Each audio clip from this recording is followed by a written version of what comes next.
I never told my best friend's mom I was with him the night he died because when she hugged me at the funeral and said at least he wasn't alone, I knew if I told her the truth, that he had been looking for someone who never showed up, I would only be taking away the last piece of peace she had left.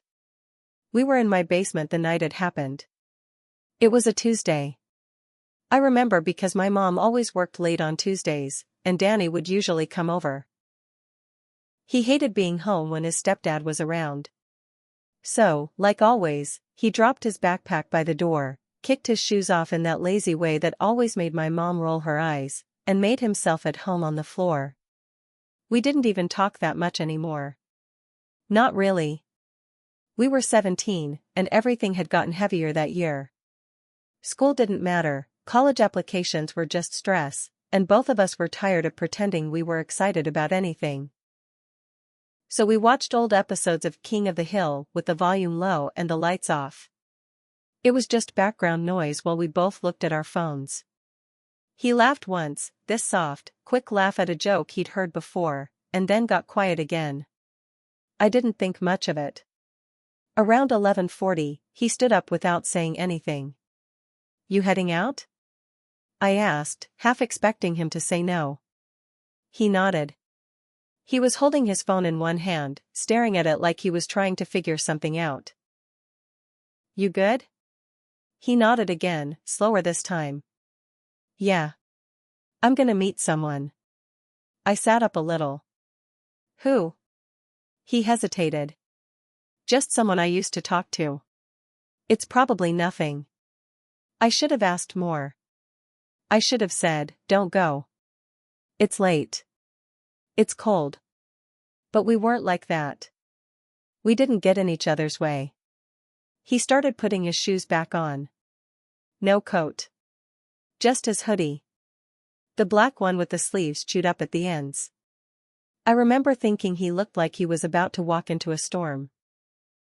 "Text me if you need a ride," I said, trying to sound casual. He didn't say anything at first. Then, "I won't be long." That was the last thing he ever said to me. The next time I saw him was in a casket. They said he slipped down the rocks behind the old train station. That part of town floods a lot when it rains. It had rained the night before. Everything was slick. His phone was found on the ground a few feet away. The screen was cracked. No one ever told me exactly what was on it, but one of the cops said most of the recent messages had been deleted. They ruled it an accident. I kept thinking about what he said, "I'm gonna meet someone." That's the part that stuck in my head. The way he said it. Like it was important. Like it wasn't random. When I went to his house that morning, his mom answered the door in her robe. Her face looked hollow, like everything inside her had been scooped out overnight. She pulled me in and hugged me hard.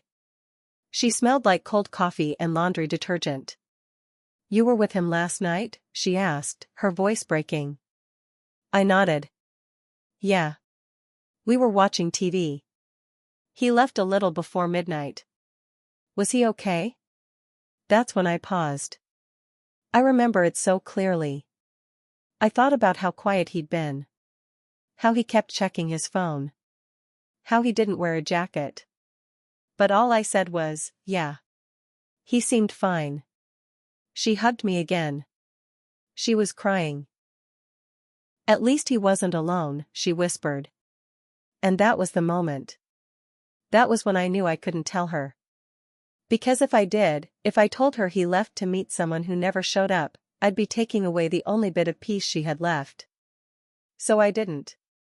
The week after the funeral, I got a message from a number I didn't recognize. "Hey. Did Danny say anything about me before he died?" No greeting. No name. Just that. I stared at it for a while before responding. "Who is this?" They didn't reply right away. Then, about an hour later, "Never mind." I showed the text to no one. A few days later, I was at school when someone, a girl named Avery, pulled me aside in the hallway. She used to hang out with Danny a little bit over the summer. Nothing serious, just pool parties, bonfires. but they had a thing. Or they almost did. I don't know. I didn't ask. You okay? She asked, her voice soft. I nodded. Yeah. Just trying to get through it. She looked around, then said quietly, Did you know he texted me the night he died? I froze. What?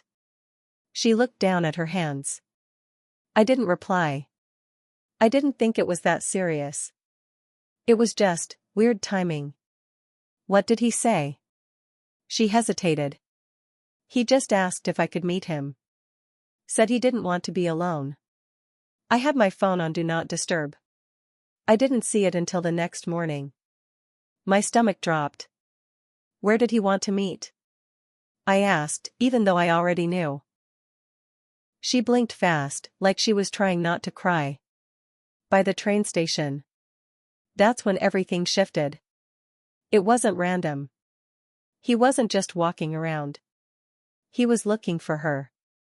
I started going back through our old texts. Just to see if I missed something. I found one from a week before he died. A short one. You think people ever come back if you give them space? At the time I'd replied, yeah. Sometimes. He hadn't said anything after that. I didn't think anything of it then. I do now. I ran into his mom again at the grocery store 2 weeks after the funeral. She hugged me again.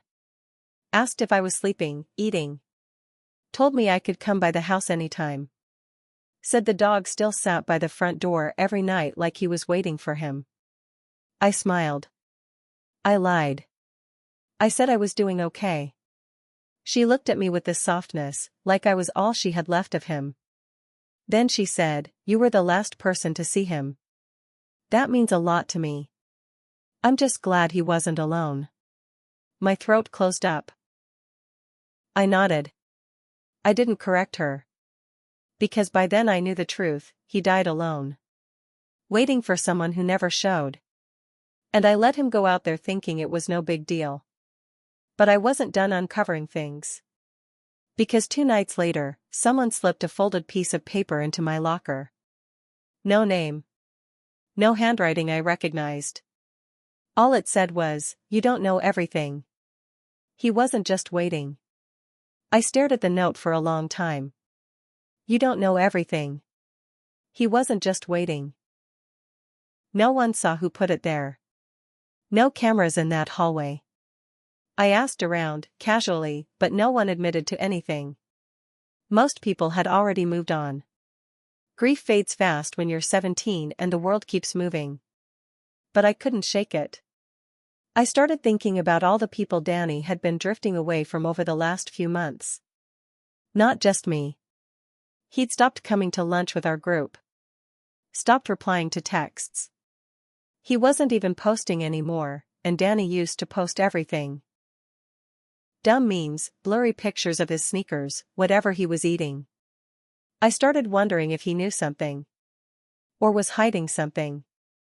That weekend, I went by his house. His mom let me into his room like it was nothing. Like I belonged there. She said she was still figuring out what to do with his things. It was all exactly how he left it. Hoodie on the floor. Backpack still leaning against the dresser. Half-used notebooks. Headphones tangled on the nightstand. I sat down on his bed and looked around, trying to pretend like I was just visiting him after school. That's when I noticed his old sketchbook under the mattress. Danny didn't draw much, at least not anymore. But back in middle school, he used to sketch all the time. People. Buildings. Mostly stuff he saw in his head. When he got older, he said he grew out of it. Said it made him feel too much.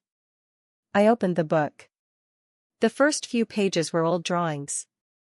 Stuff I recognized. But near the back, there were things I didn't expect. A drawing of the train station. Detailed. From the hill above it, the same spot where they found him. And then there were names. Written in small letters. Repeated. Circled. Crossed out. Avery's was there. So was mine. But there was one name I didn't recognize. Written more than once. Scribbled hard. Caleb. That name meant nothing to me. But the way it was written, like he kept coming back to it, felt heavy.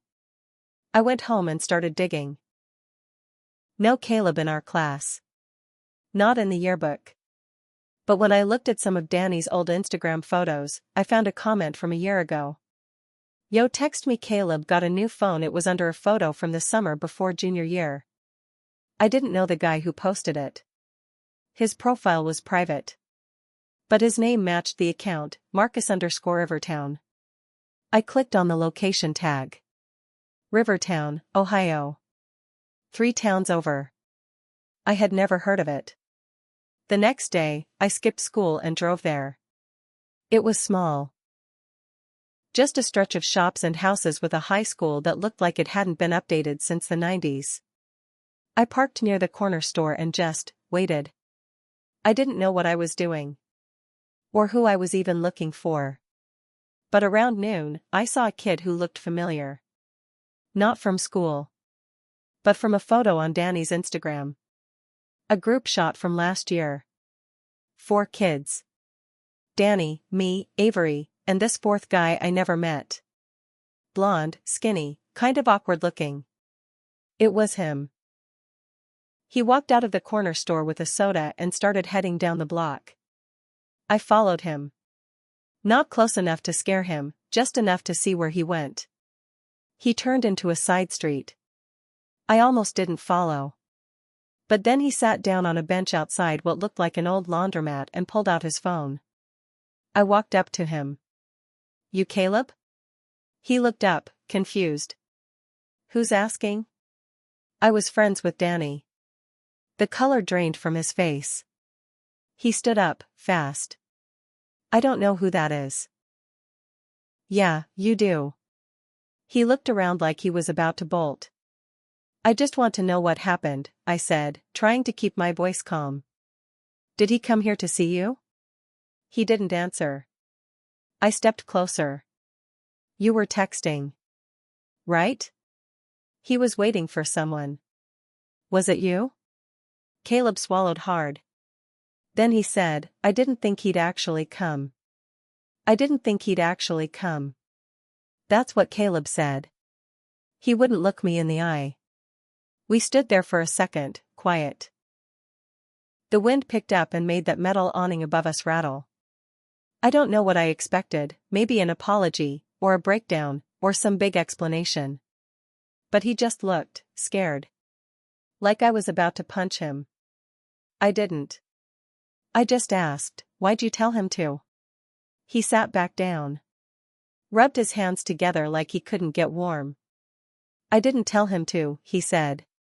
He asked if I'd be around. I said maybe. I didn't think he meant it. You were the one he was waiting for. Caleb didn't answer. I felt sick. Like all the air had left the street. Did you know how bad he was? I asked. Did you know he was? He cut me off. No. I didn't know. He always played it cool with me. Like everything was fine. So why'd he come all the way out here? Caleb finally looked up. Because I asked him to, once. A long time ago. And I guess he thought I still meant it. I didn't know what to say to that. Apparently, they'd met the summer before junior year. One of those random group hangouts that Danny never talked much about. Caleb lived in Rivertown, but he had a cousin near us, and they'd all hung out for a few weeks that July. Something happened between them. Not serious. Not exactly a secret, but Danny hadn't told me either. He kissed me once, Caleb said, like it still confused him. I didn't freak out or anything. It just didn't go anywhere. Danny never told me that. He messaged me out of nowhere last month, Caleb said. I thought he just wanted to catch up. I didn't know he'd actually show up in person. So you ghosted him? Caleb didn't answer. I wanted to scream at him. Shake him. But part of me knew it wouldn't help. Caleb wasn't the reason Danny died. Not the only reason. Not really. On the drive home, I kept thinking about the sketchbook. The messages. The deleted texts. The way he said, "It's probably nothing."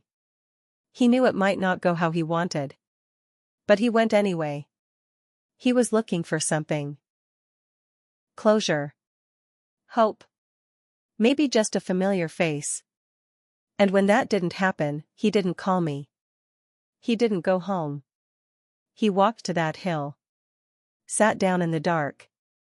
Maybe to think. Maybe just to feel close to something that used to mean something. And then he fell. I could tell Mrs. Farrell everything. I could tell her that he was waiting for a boy who couldn't even look me in the eye when he said his name. That he'd deleted messages. That maybe, for a second, he really thought someone would come find him. But that would destroy her. She needed to believe he wasn't alone.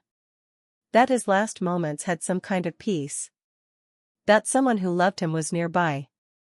If I took that away, what would be left? I think about telling her sometimes. But then I remember the way she hugged me at the funeral, like I was the last part of him still breathing. And I remember her voice when she said, "At least he wasn't alone." And I know. If I told her the truth, that he sat out there waiting for someone who never showed, I wouldn't be helping her. I'd just be leaving her with even less. So I carry it. I carry it for both of us. Because someone has to.